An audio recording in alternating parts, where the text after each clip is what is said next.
All right, who to talk about today? We're going to take a trip to England, which means the rack of kits down here.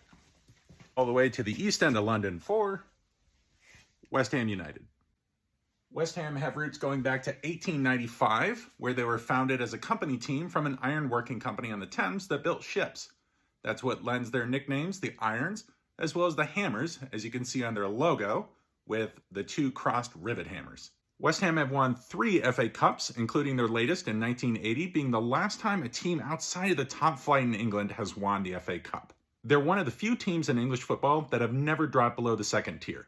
While they've never won a top flight title, they are starting to push into European spots in the last couple seasons under David Moyes. They're sitting in a semi-final in the Europa League against Eintracht Frankfurt. Their badge has undergone a lot of changes throughout the years, usually just incremental ones, with the hammers always remaining there and frequently the castle in the middle.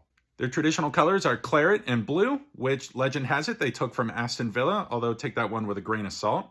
Usually the blue goes further down the sleeve, although it doesn't on this kit from 2009-2010, which is a bit of an ominous year for the Hammers due to a violent cup tie against their fiercest rivals, Millwall. And I'll get that off the screen since I doubt you Hammers fans want to see it, but this is the most important rivalry for either club, going back to when they were rival companies in the 19th century, when Millwall was based on the north side of the Thames rather than the south. These are violent matches. They unfortunately spawned a lot of hooliganism throughout the years, with the 2009 match being a particularly bad instance. So it's probably a good thing that there hasn't been a meeting of the two clubs in a decade since West Ham United were promoted to the Premier League. West Ham are frequently called the Academy of Football because they have a very good youth system.